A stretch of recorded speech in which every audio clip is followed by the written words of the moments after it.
Hello Internet, my name is Andrew Eder and welcome to another episode of Film Editorials. The topic of today's video is 10 Cloverfield Lane, a movie which its producer, J.J. Abrams, called the spiritual successor to the 2008 film Cloverfield. If you have no idea what that means, you're in the right place because we're going to talk about that today. 10 Cloverfield Lane is directed by Dan Trachtenberg, who's probably best known for a video he made that was going viral on the internet about the video game Portal, and it stars Mary Elizabeth Winstead, who you might recognize from the Scott Pilgrim movie, and then John Goodman is playing a really creepy guy with a bunker. John Gallagher Jr. finishes off the trio of our main characters, but I don't recognize him from anything, so I can't really help you with where you've seen him before. The plot of the movie follows a young woman who gets into a car accident, the nature of which you discover in the course of the movie, and she wakes up after the accident to find herself in John Goodman's apocalypse bunker. He tells her that the reason why they're in the bunker is because the air outside has been contaminated by some kind of calamity, and if you think you know where the story is going from here, you're wrong. This movie, which I would definitely describe as a thriller, does an excellent job of keeping you on the edge of your seat the entire time. Now, at some point I'm probably going to use the word unpredictable to describe this movie, and that's not entirely accurate because it is possible to predict the ending. There are breadcrumbs that will lead you to the correct conclusion. However, there are so many other breadcrumbs along the way that could lead you to so many different conclusions, you're probably not going to pick the right one. And if you do end up picking the right one, you're not going to be 100% confident in your answer. I would say the highlight of this movie is definitely the really tense tone that never lets up. You're tense the entire time you're watching this film. Outside of that, I'd say the standout is the cast.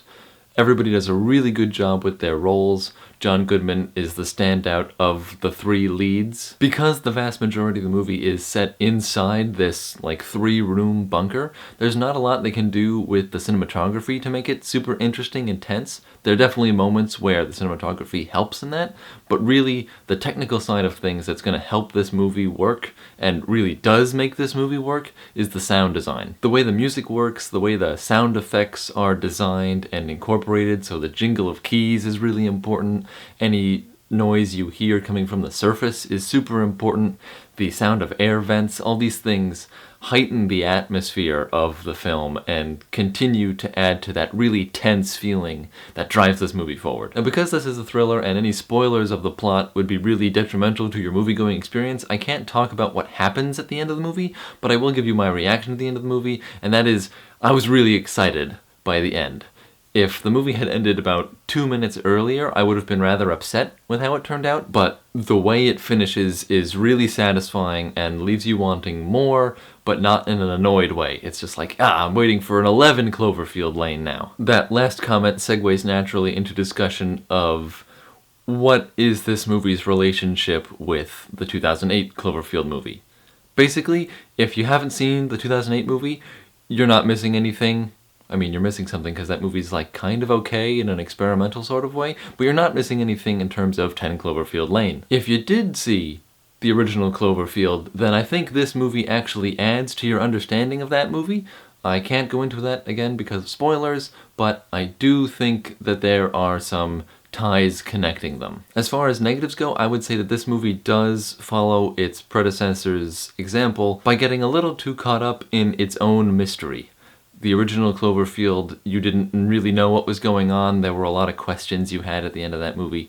And this movie has a similar problem. It's not as bad as the original Cloverfield, which was really mysterious and you didn't know anything about what was going on. This movie, a lot more of the T's are crossed and the I's are dotted. But not everything is there. There's still a lot of questions you can ask about different aspects of the plot and the story.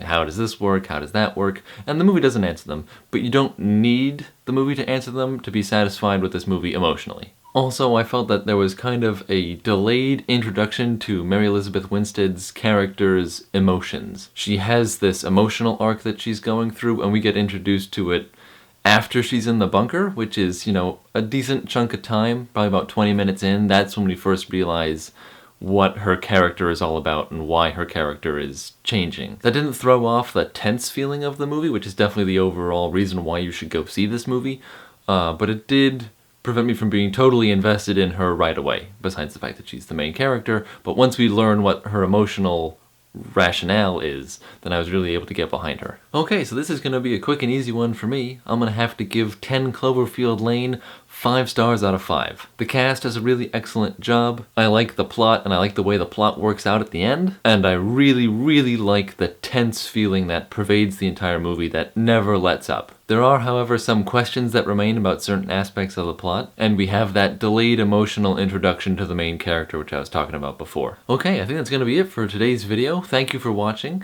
Let me know what you thought of 10 Cloverfield Lane down below, and if you want to talk about the ending and how you think it relates to the original Cloverfield movie, make sure you put in a spoiler alert tag, like at the start of your comments. People who haven't seen the movies before, don't get the movie spoiled for them. If you enjoyed this video, please don't forget to like, favorite, share, subscribe, follow me on Facebook, Twitter, and Snapchat. Also, don't forget to check out my friends at The Good News Review, tgnreview.com, and I will see you guys next time. Bye!